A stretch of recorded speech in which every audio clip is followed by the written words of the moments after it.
Tunajifunza somo siku ya leo linalosema ulipo unaathiri wanaokuzunguka au vitu vinavyokuzunguka.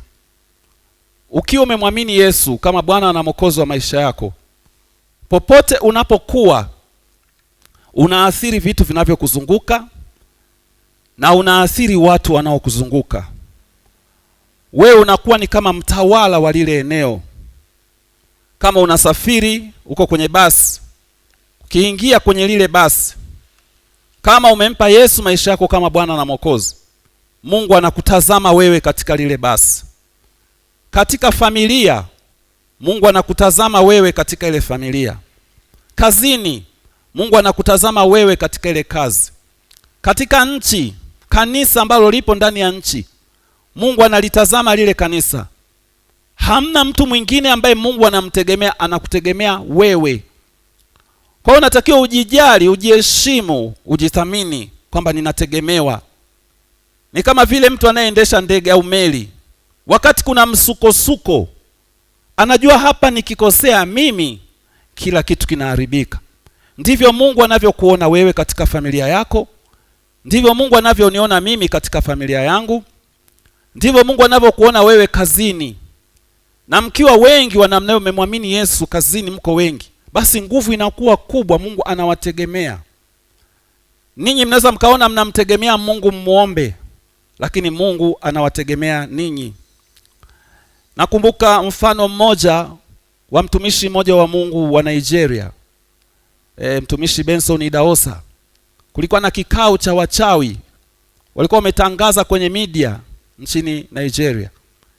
Yeye akasema hakifanyiki.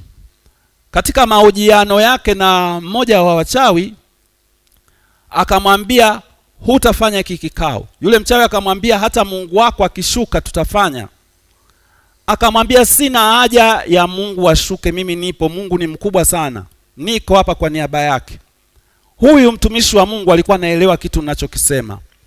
Mungu anatutegemea mahali tulipo, kijiji tulichoko, ofisi tulioko, familia tulioko, ili kuleta wokovu, ili kuleta uzima, ili kumuonyesha Mungu lile eneo. Kwa hiyo katika kipindi cha maombi ya Agano Jipya leo, ninafundisha kitu cha namna hiyo, kwamba ulipo Mungu anakutegemea kubadilisha mazingira yako, anakutegemea kwa wale wanaokuzunguka, anakutegemea na kwa vitu ambavyo vinakuzunguka. Nitasoma sasa maandiko yafuatayo ambayo yanaweza kusaidia kushinikiza hoja hii. Imani yako katika Yesu Kristo ni mlango wa wokovu kwa familia. Na anaposema hili neno wokovu, sio wokovu wa roho tu, sio kuokoka tu na kuzaliwa mara ya pili na kwenda mbinguni. Neno hili wokovu au wokoa, sozo, soteria, linaingia maeneo mengi.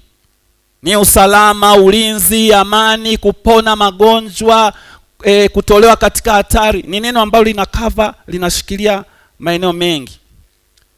Sasa ukisoma katika Matendo 16 mstari wa 31, Paulo alimwambia mkuu wa gereza, mwamini Bwana Yesu Kristo nawe utaokoka pamoja na nyumba yako. Huyu mkuu wa gereza la Filipi, walikuwa wamefungwa Filipi, Paulo na Sila. Akawauliza swali, akasema nifanye nini nipate kuokoka?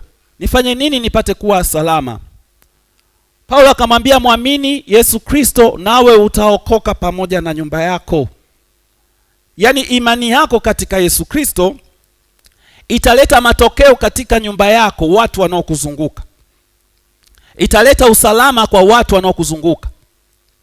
Italeta uzima kwa watu wanaokuzunguka. Kwa maneno mengine, Paulo alikuwa anamwambia ukijiunganisha na Yesu ukaokoka, huo wokovu unasambaa katika mazingira yako ya familia, pengine hata ya ukoo, pengine hata ya nchi. Imani zetu katika Yesu Kristo zinazotuokoa sisi haziishii kwenye wokovu wetu tu. Zinaishia na wokovu wa watu wanaotuzunguka. Kama ni nyumba, kama ni familia, kama ni nchi. Yatupasa tufahamu hivyo, ili hata katika maombi yetu tuwe tunakiri Kwa mfano, ukiri wa kuombea ndugu zetu ambao bado hawajamwamini Yesu ni kutamka na kusema, nimemwamini Yesu Kristo, nimeokoka na nyumba yangu yote. Alafu unawataja wale ndugu zako, unasema ndugu yangu fulani hataenda motoni, ndugu yangu fulani hataenda motoni, kwa sababu imeandikwa nimwamini Yesu Kristo, nami nitaokoka na nyumba yangu. Kwa hiyo wokovu nilionao unaambukiza familia nzima. Maombi ya namna hiyo Mungu anayafuatilia sana. Ukiri wa namna hiyo Mungu anaufuatilia sana. Nakumbuka kuna wakati fulani kulikuwa na ndugu yangu wa karibu ambaye alifariki, na nilikuwa na wasiwasi ameenda wapi. Nilikuwa najiuliza sana ameenda wapi. Kwenye kitabu changu cha shuhuda za roho yangu na unabii nimefafanua, hapa sitafafanua sana. Kwa hiyo wakati najiuliza, muda umepita, miezi kadhaa imepita, siku moja wakati naomba maombi ya siku 21 kanisani, nikaonyeshwa katika Roho Mtakatifu kwamba huyo ndugu yangu hajapotea. Na kipengele ambacho Roho Mtakatifu aliniambia, je, si ulisema hataenda motoni? Je, si ulisema hataenda motoni? Nilikuwa namtaja huyo mtu, asema fulani hataenda motoni. Nataja andiko kama imeandikwa, mwamini Yesu Kristo na utaokoka pamoja na nyumba yako.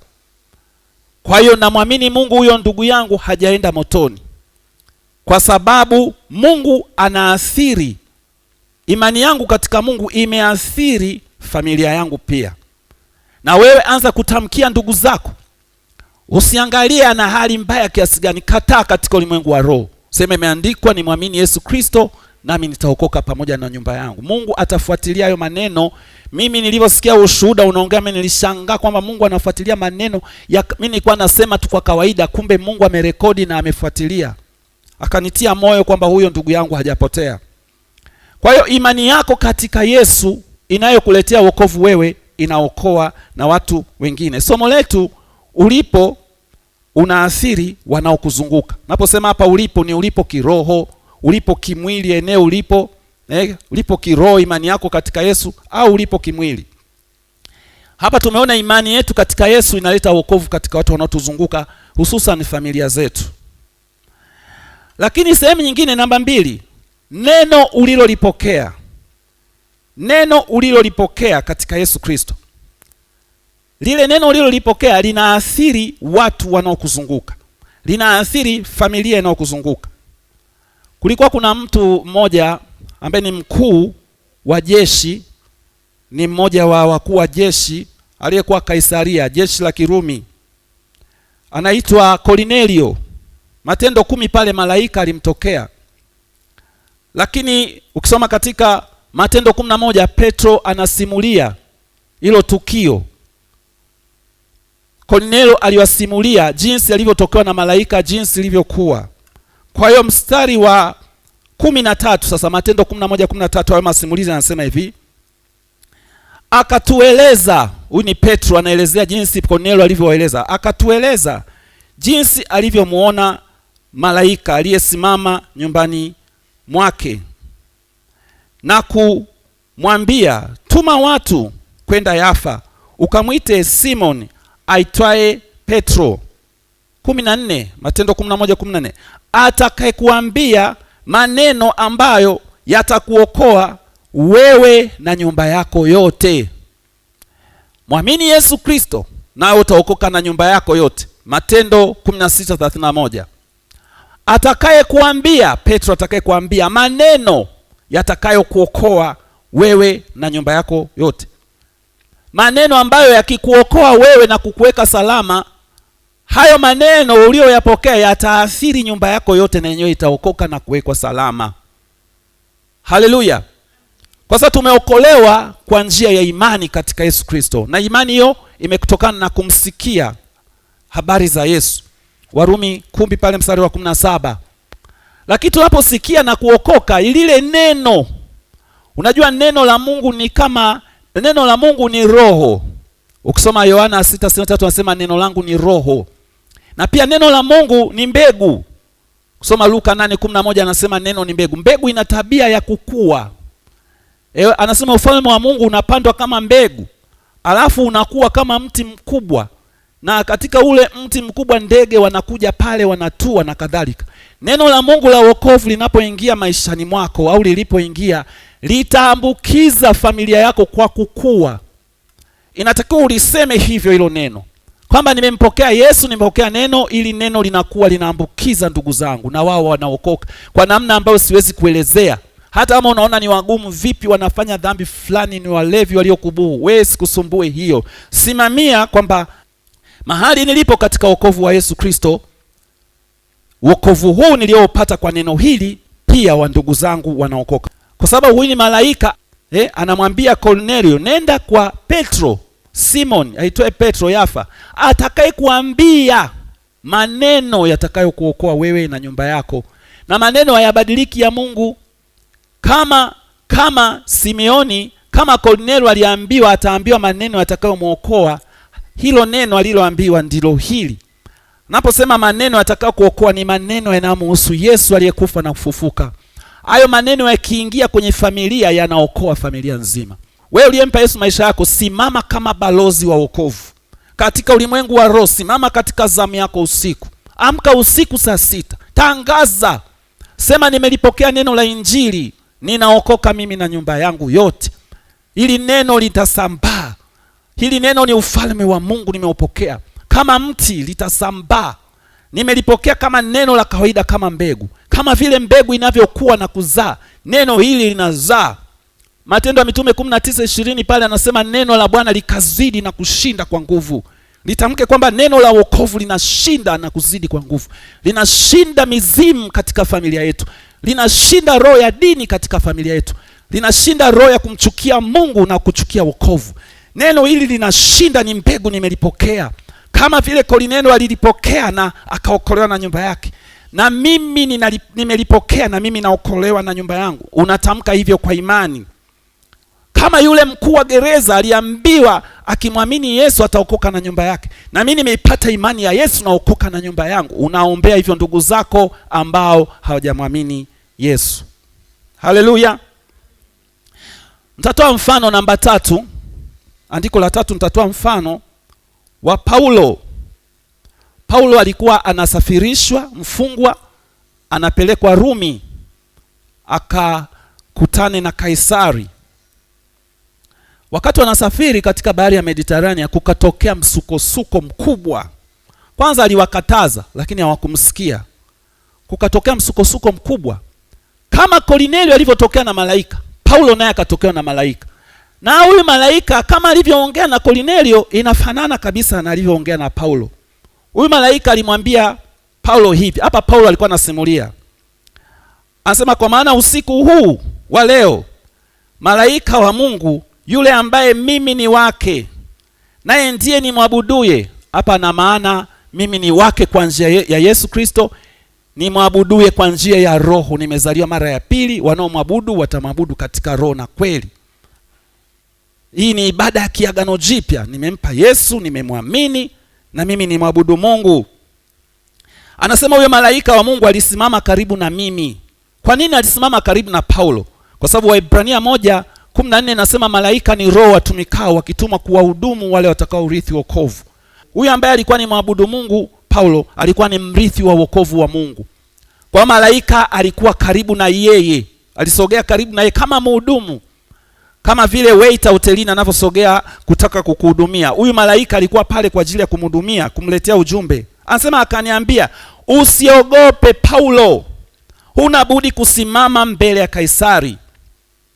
Usiogope Paulo, huna budi kusimama mbele ya Kaisari.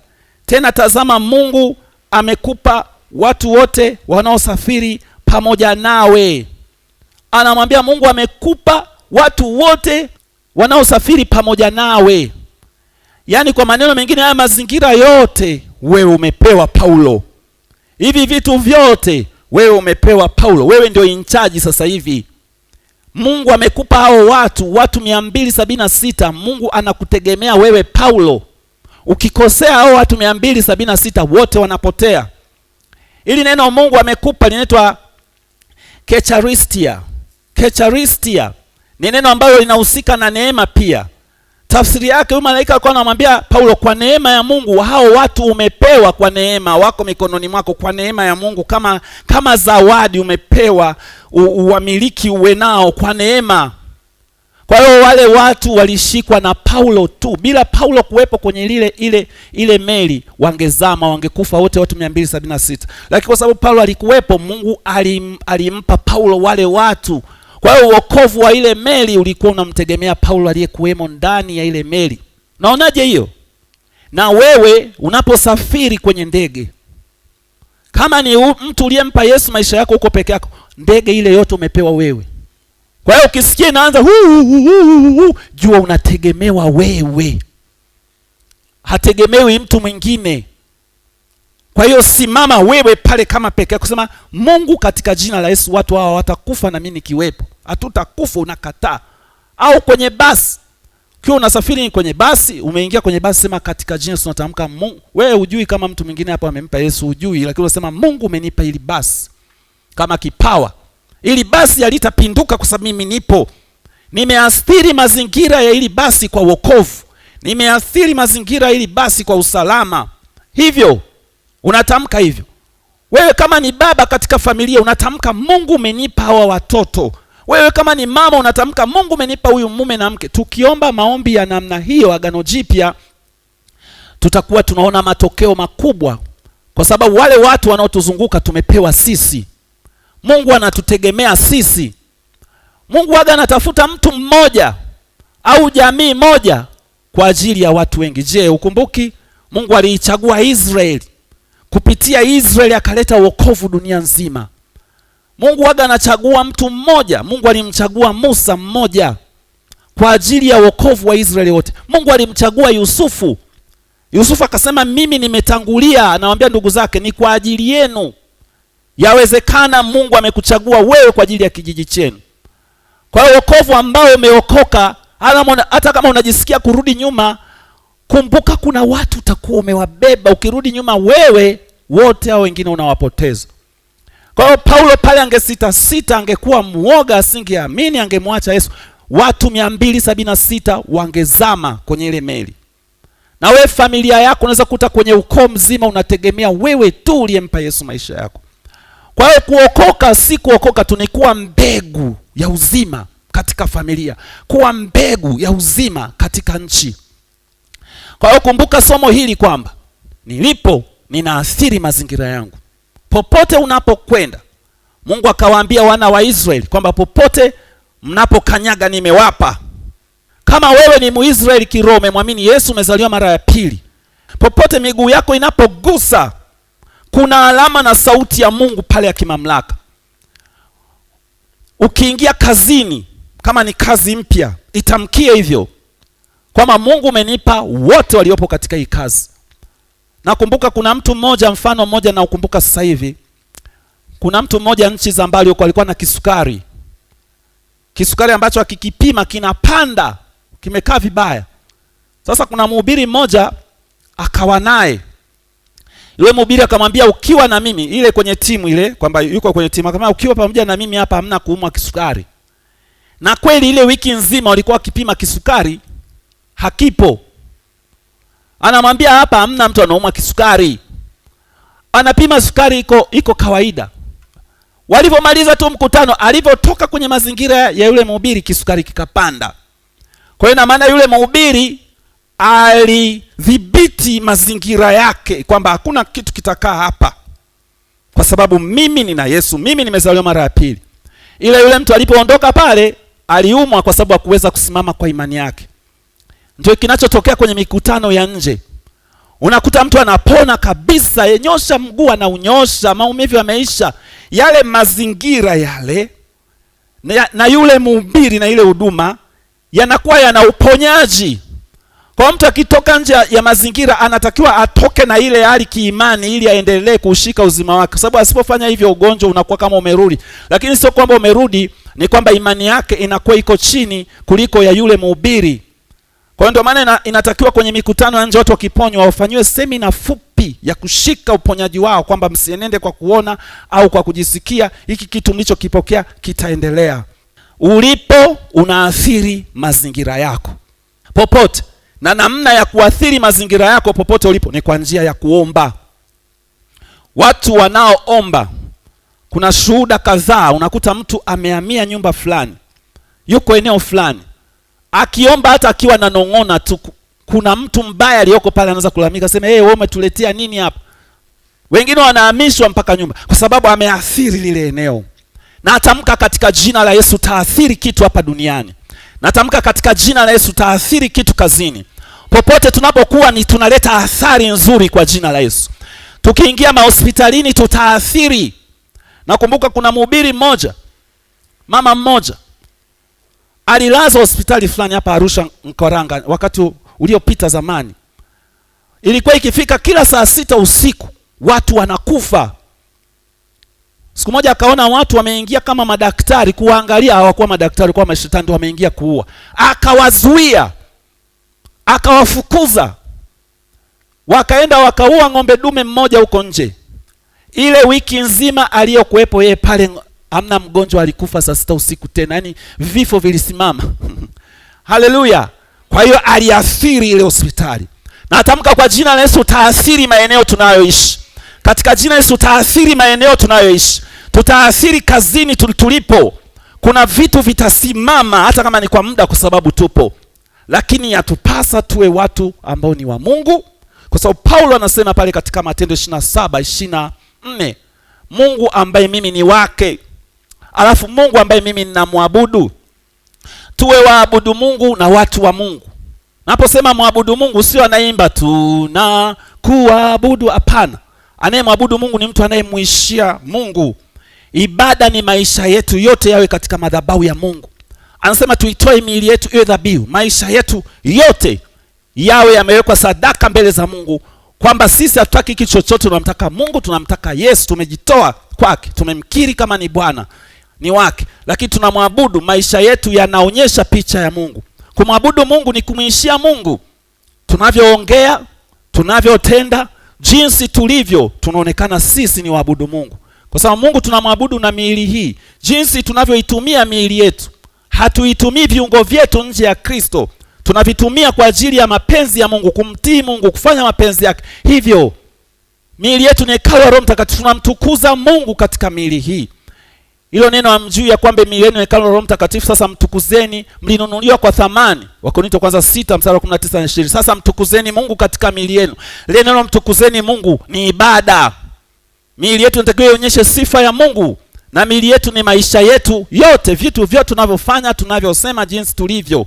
Kwa namna hiyo tunakuwa ni wa Mungu na tunakuwa ni waabudu Mungu. Popote tunapokuwa tunapaathiri kwa ibada, tunapaathiri kwa maneno yetu. Haleluya. Mahali popote ulipo wewe unaweza ukapabadilisha, hapawezi kukubadilisha wewe. Yesu alisema ninyi ni chumvi ya ulimwengu. Tafsiri, sisi tunaathiri ulimwengu kama chumvi ambao hauna ladha, ambao umeoza, sisi tunasababisha usioze. Yesu alisema ninyi ni nuru ya ulimwengu. Ulimwengu una giza, sisi ni nuru, tunaathiri usiwe na giza. Umeona? Sisi ni makuhani, tunalo neno la upatanisho. Maandiko yanasema hivyo katika Wakorintho wa pili mlango wa 5 pale, kwamba tunalo neno la upatanisho. Ulimwengu ambao una uadui na Mungu, sisi tunauathiri kuleta upatanisho, tunayo injili. Ndivyo watu waliompa Yesu maisha yao walivyo. Kwa hiyo jithamini, jipende, jitangaze hivyo. Haleluya. Katika maombi ya leo tunaenda kutamka kwamba mahali tulipo tunaathiri hilo eneo. Kama ni kubadilika, hilo eneo linabadilika. Kama ni shetani, hilo eneo anakimbia. Ni swala la muda tu, kwa sababu sisi ni waleta athari chanya popote tulipo na kwa vitu vyovyote tulivyo navyo. Je, ukumbuki katika Matendo pale 19, nguo za Paulo zilisababisha watu wapone. Kwa hiyo nguo za Paulo zikiwepo mahali zinaleta athari. Kivuli cha Petro kileta athari. Na atamka kwa jina la Yesu, sasa hivi tunaenda kuleta athari. Popote tulipo, vitu tulivyo navyo, maneno tulionayo, uwepo wetu unaleta mabadiliko popote tulipo.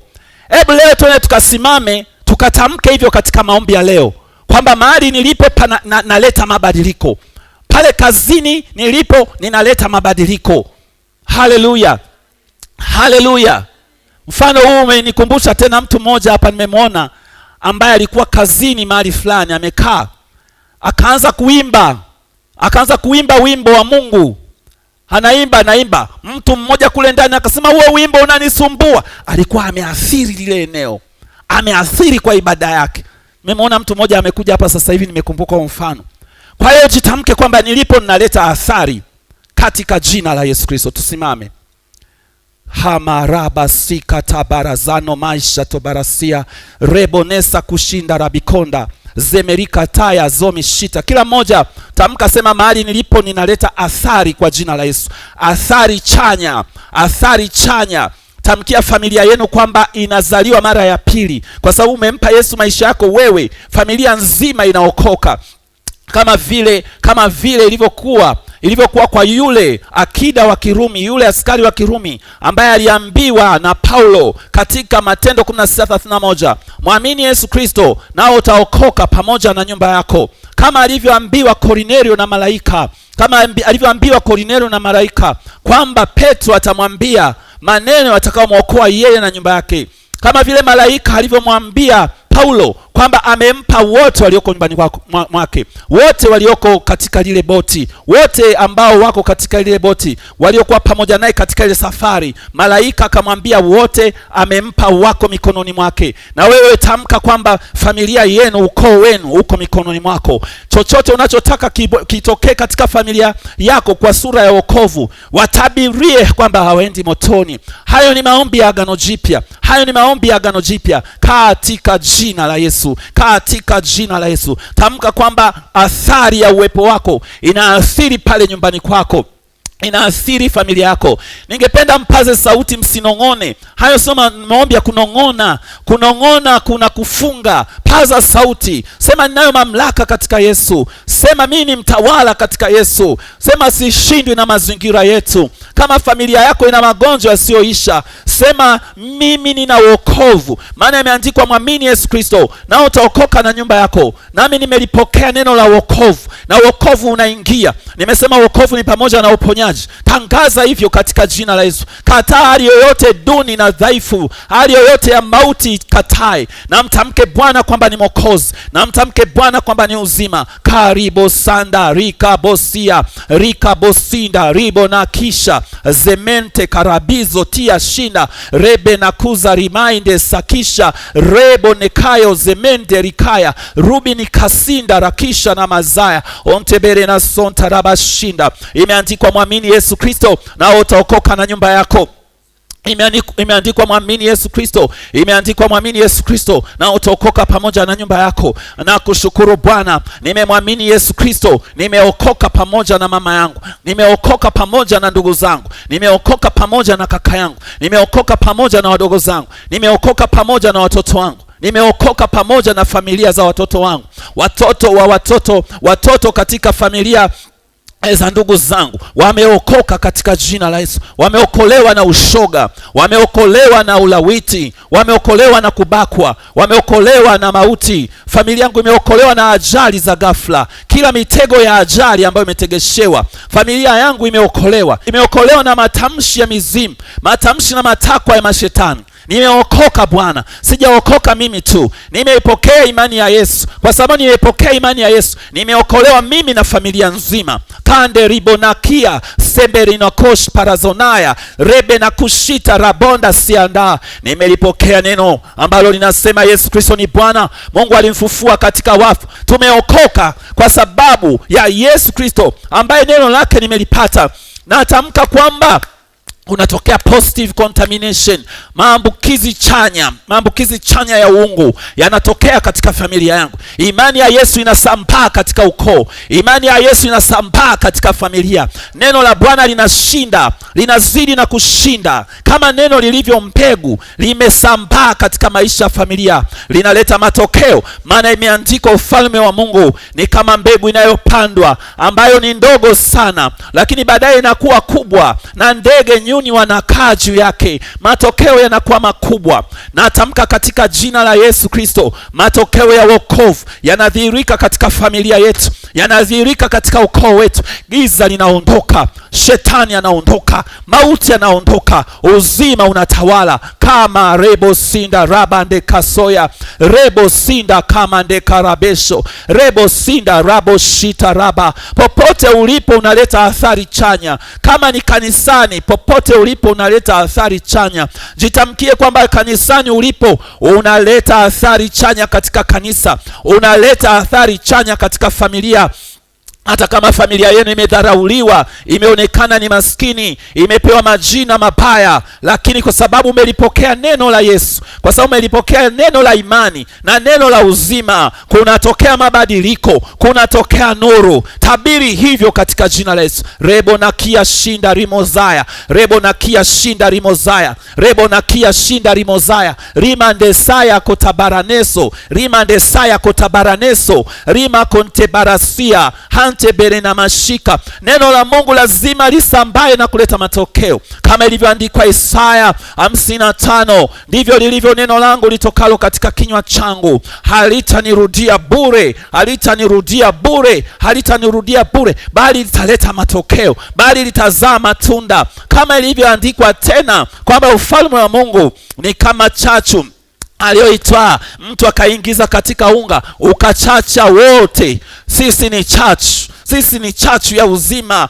Dunia inachachishwa na sisi kwa mwangaza wa Yesu, kwa uzima wa Yesu, kwa uponyaji wa Yesu, kwa nuru ya Yesu, kwa wokovu katika jina la Yesu Kristo, kwa wokovu katika jina la Yesu Kristo. Popote tulipo tunaleta nuru, tunaleta wokovu, tunaleta uzima, tunaleta uponyaji. Haleluya. Kande rebosia kama reboshaya rekosente rebozia hantabaria sika katika jina la Yesu, katika jina la Yesu, katika jina la Yesu. Unapoenda nyumbani, endelea na ufahamu huu, simamia ufahamu huu, jitabirie kwamba wewe ulipo unaleta mabadiliko, unaleta mabadiliko. Kama vile ilivyokuwa kwa Yakobo, alivyoenda kwa Labani, alivyokaa kwa Labani, alivyofanya kazi kwa Labani, akabarikiwa Labani, kukatokea mabadiliko kwa sababu Yakobo alikuwa ni mzao wa Ibrahimu, na sisi tuko katika uzao wa Ibrahimu kwa njia ya Yesu. Popote tulipo tunaleta mabadiliko katika jina la Yesu. Karibu sanda. Hebu nyosha mikono juu, sema Yesu Kristo, Yesu Kristo, katika wewe mimi ni mzao wa Ibrahimu, mimi ni mzao wa Ibrahimu, na mzao wa Ibrahimu haanguki chini, hashindwi, analeta wokovu. Imeandikwa, na uzao wako utatawala milango ya maadui, milango ya maadui. Andiko hilo aliambiwa Ibrahimu, lakini ndani yake alikuwa anatajwa Yesu. Yesu ni mzao wa Ibrahimu, Yesu ni mzao wa Ibrahimu, ametawala milango ya maadui.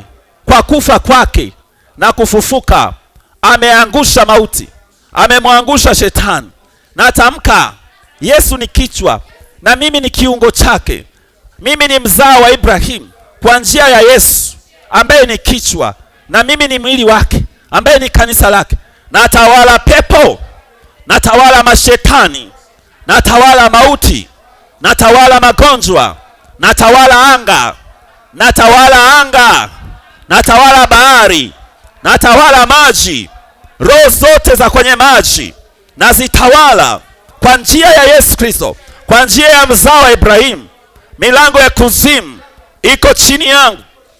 Na Yesu akasema juu ya ushuhuda huu, Yesu Kristo mwana wa Mungu aliye hai, nitalijenga kanisa langu, na milango ya kuzimu ambayo ni milango ya maadui haitalishinda.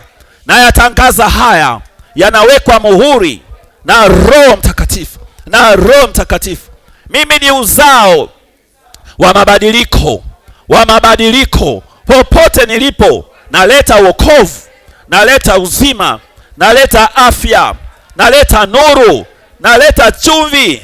Nakataa kukosa kibali, nakataa kuwa sababu ya matatizo popote ninapokuwa. Ni uongo, ni uongo.